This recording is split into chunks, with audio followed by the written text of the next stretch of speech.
Assalamualaikum students, welcome to another video from my channel, that is UA code 127.0.0.1. Students, hope so you are good and doing well in your life. As you know, from my channel you learn about different CTF from TryHackMe platform, and I teach you different tools and techniques of Kali Linux. As usual, today I come to you with my new CTF, that is IDOR. And before start this lecture, I would like to say you kindly subscribe my channel and press the bell icon to get the notification of all my upcoming video. Okay, in this CTF I have to cover total 7 tasks, and I will move obviously step by step.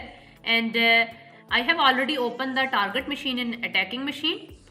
Let's start from the task 1. What is an IDR? Basically, it's the abbreviation of Insecure Direct Object Reference. This is the full form of the IDR, and it's a type of access control vulnerability.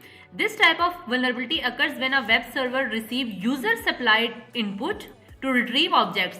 Mean to say, user send some requests to the server to fetch different data, something like that. User might need files, some documents. When user make request to the server, then server did not validate the user. Without the validation request of the user, he get response back to the user and find data to the user.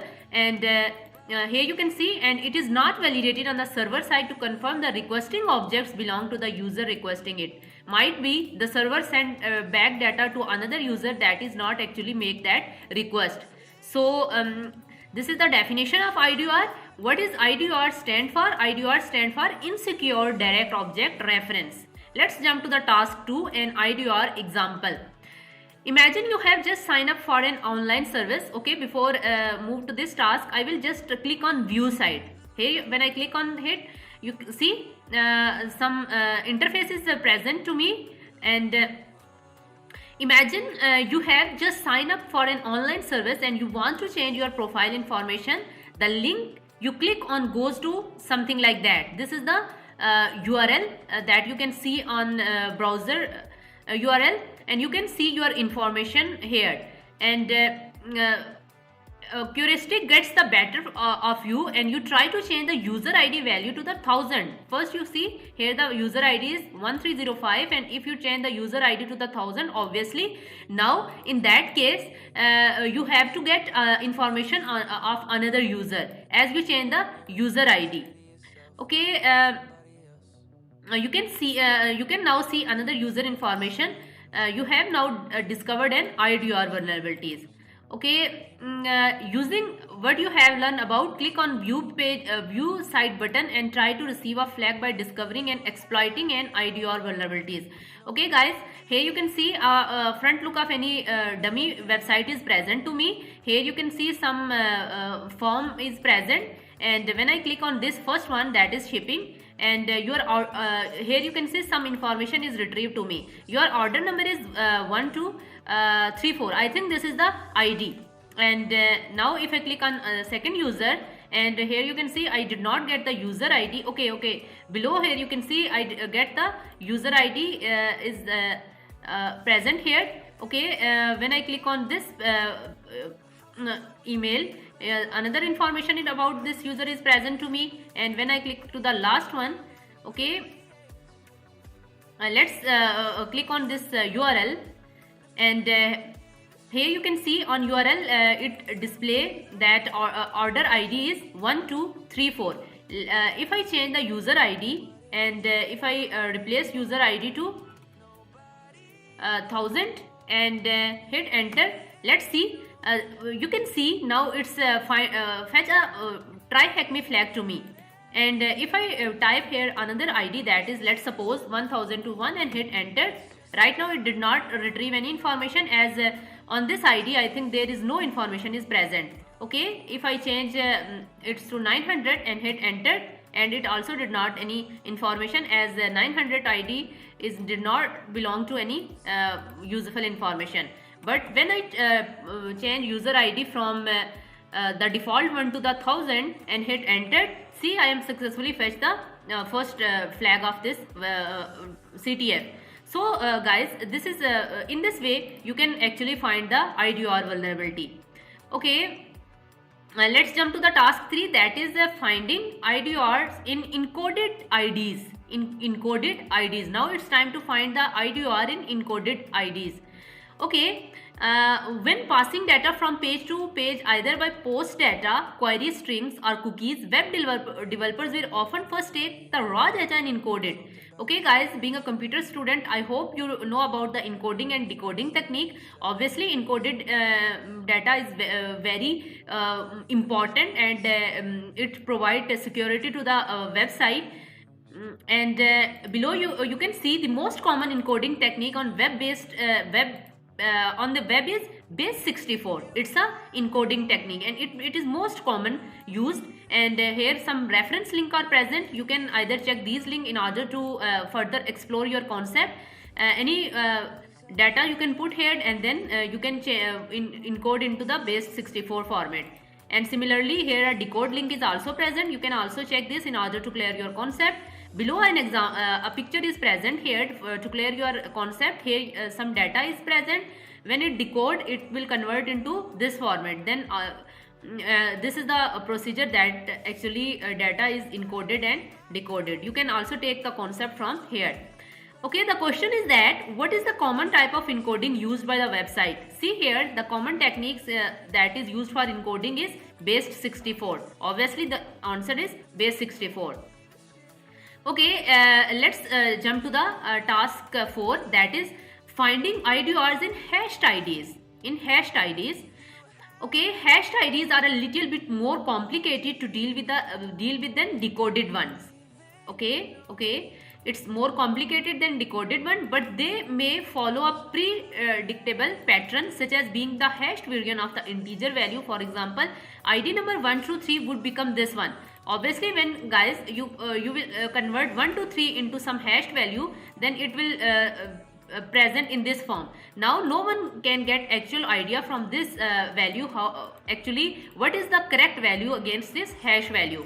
And if MD5 hashing were in used, basically there are different hashing algorithm that you can use to create hashed value, and most commonly used algorithm is MD5. You can students Google it about the hashing techniques. Okay, it's worthwhile putting any discovered hashes through a web server such as this one. This is the reference link that you can actually use to crack the hash value. This is the very popular website, that is the CrackStation. Here you can put any hash value, and then you can create. Okay, let's see, when I put 1 2 3 here, and I try to put hash crack. Right now it did not display to me any result, as I did not follow the proper method. But guys, you can use this CrackStation in order to crack the hashes. Okay, what is the most common algorithm used for hashing IDs? Obviously it's the MD5. Here it's mentioned MD5 is most commonly algorithm that you can use for hashing IDs. Let's jump to the task 5, that is finding IDRs in unpredictable IDs. If the ID cannot be detected using the above method, listen to me, if the ID cannot be detected using the above method, an example excellent method of IDR detection is to create two accounts and swap the ID numbers between them. It's mean you have to create two account, and then you have to switch the ID number between these two accounts. Mean to say, if you create account 1 and the ID of account 1 is 10, and if you create account 2 and the ID of account 2 is 9, then you can actually swap the ID number between. Mean to say, now you have to assign ID 10 to the account 2 and ID 9 to the account 1. In this way you can actually discover the IDR vulnerabilities. What is the minimum number of account you need to create to check for IDRs between two accounts? Obviously you can create two accounts in order to check the IDRs between two accounts. Okay, let's jump to the task 6, that is where are IDORs located. The vulnerable endpoint you are targeting may not always be may not always be something you see in address bar. Okay, in some situation it's not might be possible to actually find out IDRs on URL, and it could be content your browser loaded in via an AJAX request for something that you find referenced in a JavaScript file. Okay. Sometimes endpoints could have an unreferenced parameters that may not be some use during development. Okay, students, here I think he wants to say us that IDRs may also be located into AJAX request. Okay, let's done and jump to the task 7, that is a practical IDR in example. Okay, I should start this machine in order to complete these two questions, and now I have to actually visit this URL. I'm going to copy this and move to my browser window, just paste it here, hit enter.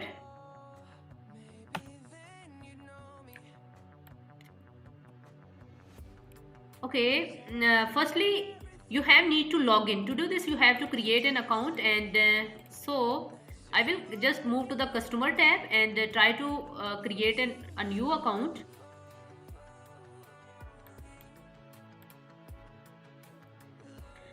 I'm going to create a new account by clicking sign up, and here I will put some username,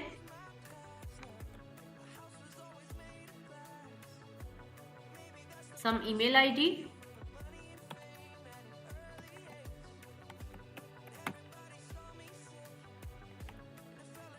password,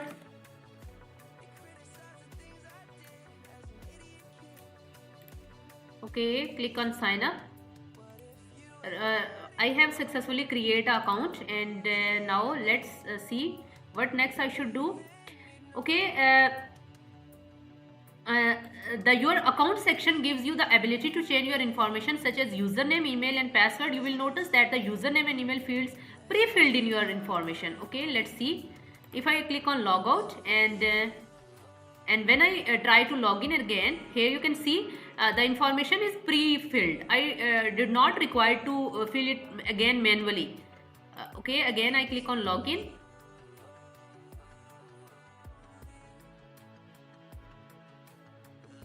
Okay.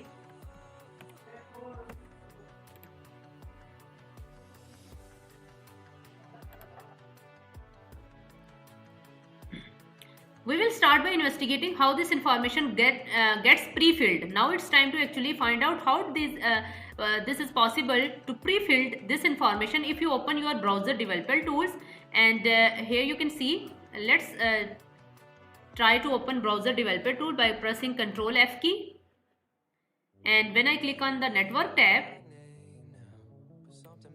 I click on network tab and refresh the page.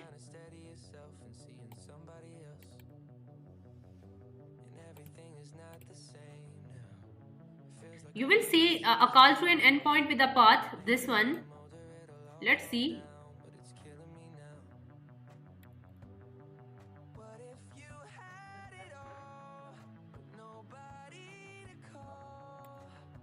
Actually I have facing some internet problems, so the machine is not work very quickly. Sorry for that. Okay, here you can see when I refresh the page, and below you can see some user IDs present here, and this page returns in JSON format your user ID, username and email address. We can see from the path that the user information shown is taken from the query string ID parameter. See below. Okay, you can try testing this ID parameter for an IDR vulnerability by changing the ID to another ID. Let's see. When I click on this, and you can see JSON format is present here, and ID is 15, and username is John, and email is this one. It reveals all information about this user, and now let's try to change the ID from 1 and 3, and then answer the below question. If I change the ID from 15 to 1, and I raise the 15, and here I put, okay, I will change it above here URL. If I put here 1 and hit enter, let's see. Okay, when I change the ID from 15 to 1, here you can see the username is Adam84 and its email ID is also present to me. So the first question is that what is the username for user ID 1? Username is Adam84. You can see. Okay, when I change the ID from 1 to 3, let's see. If I put here 3 instead of 1 and hit enter. Okay, now you can see the username is John911 and its email ID is this one. Next question is what is the email address for the ID 3?